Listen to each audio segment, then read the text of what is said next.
হিন্দু পঞ্জিকা অনুসারে পৌষ মাসের কৃষ্ণপক্ষের একাদশী তিথিটিই হল সফল একাদশী, যা এই বছরের শেষ একাদশী। এই তিথিতে শ্রী হরির পুজো করলে ব্যক্তি সমস্ত ক্ষেত্রে সাফল্য অর্জন করতে পারে। সফলা একাদশীর উপবাস করলে ঘরে সুখ ও সমৃদ্ধি আসে। পাশাপাশি এই একাদশী ব্রত পালন করলে অশ্বমেধ যজ্ঞের সমান ফল পাওয়া যায়। এই দিনে দরিদ্র ও ব্রাহ্মণদের খাবার খাওয়ানোকে অত্যন্ত শুভ বলে মনে করা হয়। বিশ্বাস করা হয় যে এই একাদশীর উপবাস করলে সমস্ত কর্ম সফল হয়, তাই একে সফল একাদশী বলা হয়। নমস্কার শ্রোতা বন্ধুরা, অমৃতধারা মোটিভেশন চ্যানেলে আপনাদের সকলকে স্বাগত। আশা করি সকলে ভালো আছেন। আজ আমরা সফল একাদশীর সময়সূচি এবং এর মাহাত্ম্য সম্পর্কে আলোচনা করব। এই ব্রতের মাহাত্ম্য শ্রবণ করলেও মানুষের রাজসূয় যজ্ঞের ফল লাভ হয়। তাই সকলকে অনুরোধ, ভক্তি ভরে এই ব্রত মাহাত্ম্যটি শ্রবণ করুন এবং চ্যানেলটিকে সাবস্ক্রাইব করে পাশের বেল আইকনটি প্রেস করে দিন, যাতে এই রকম আরও ভিডিওর লিঙ্ক আপনি সবার আগে পেতে পারেন। এই বছর অর্থাৎ 2025 সালে একাদশী তিথি শুরু হবে 14ই ডিসেম্বর রবিবার রাত 6:49 এবং 15ই ডিসেম্বর সোমবার রাত 9:19 শেষ হবে।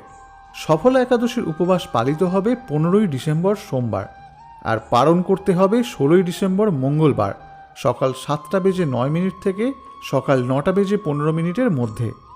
সনাতন ধর্মে একাদশীর উপবাস ভগবান বিষ্ণুর উদ্দেশ্যে উৎসর্গ করা হয়। একাদশী উপবাসের উপকারিতা ও গুরুত্ব হিন্দু ধর্মীয় গ্রন্থেও বর্ণিত আছে। বিশ্বাস করা হয় যে এই দিনে ভগবান শ্রী হরি এবং দেবী লক্ষ্মীর সঠিকভাবে পুজো করলে পুণ্য লাভ হয়।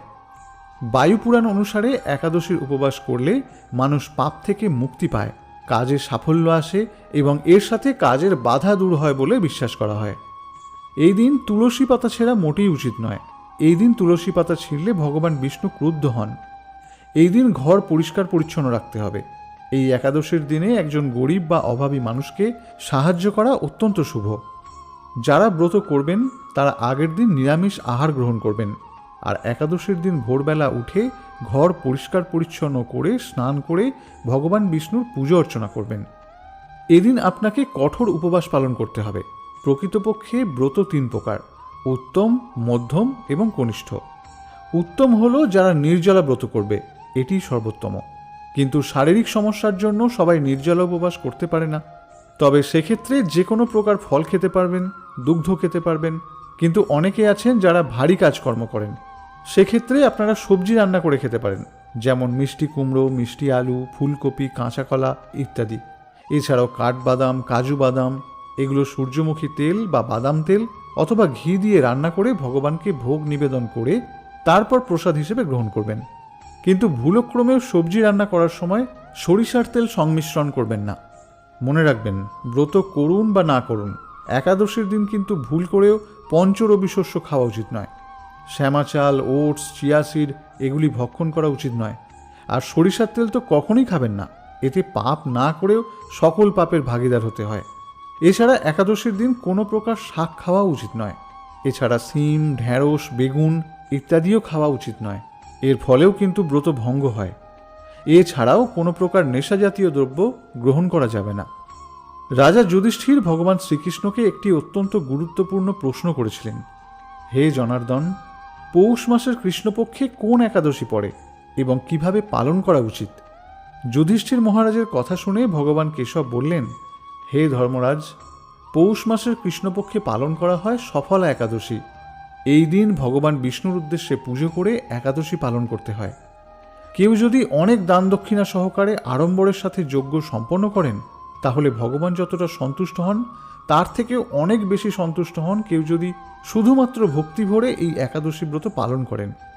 ভগবান শ্রীকৃষ্ণ যুধিষ্ঠিরকে আরও বললেন, হে যুধিষ্ঠির, যারা এই একাদশী ব্রত পালন করে তারা আমার সর্বাপেক্ষা প্রিয়।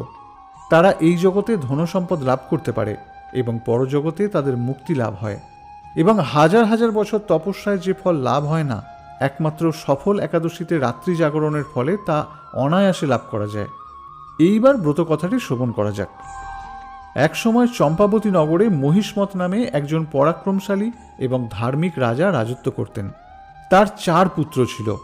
তার জ্যেষ্ঠ পুত্র লুম্ভক সর্বদা নানা প্রকার অসৎ কর্মে লিপ্ত থাকতেন, যেমন মহিলাদের সঙ্গে দুর্ব্যবহার, জুয়া খেলা ইত্যাদি ছিল তার স্বাভাবিক কাজ। এমনকি সে সর্বক্ষণ ব্রাহ্মণদের, বৈষ্ণবদের এবং দেবতাদেরও সমালোচনা করত।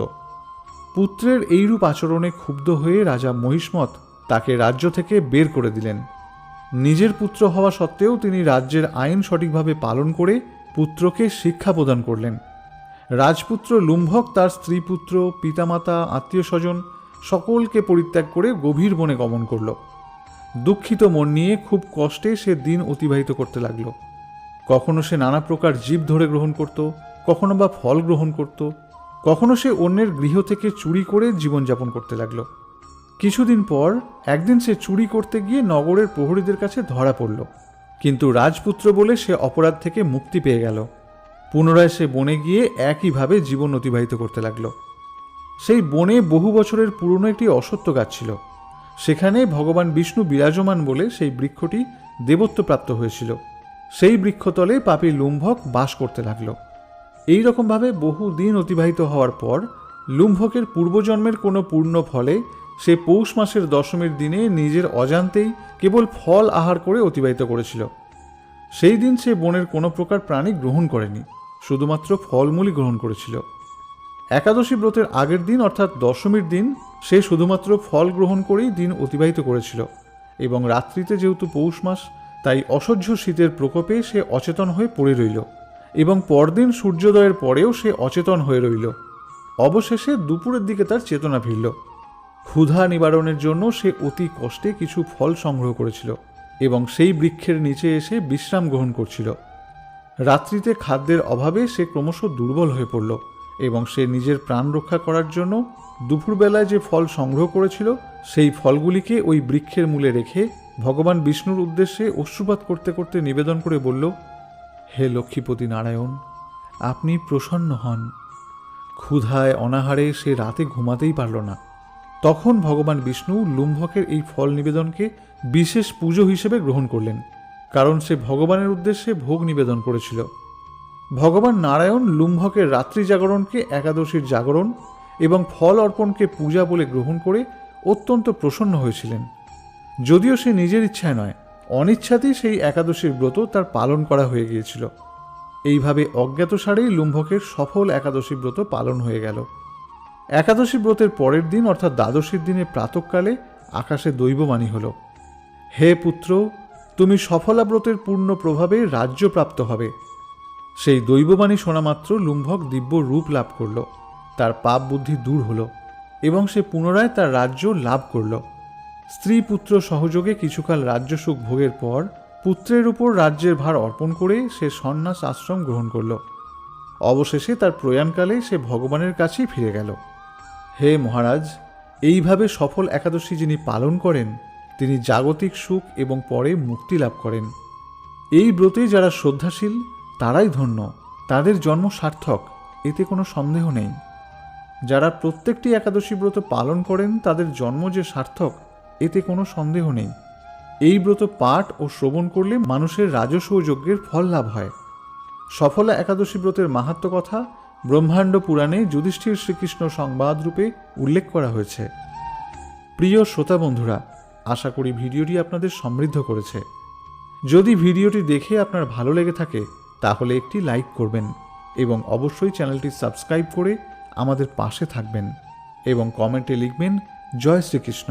আর আপনার প্রিয়জনের সাথেও ভিডিওটি শেয়ার করবেন এবং সকলে মিলে এই সফলা একাদশী ব্রত পালন করবেন। সকলে ভালো থাকবেন, সুস্থ থাকবেন। জয় শ্রীকৃষ্ণ।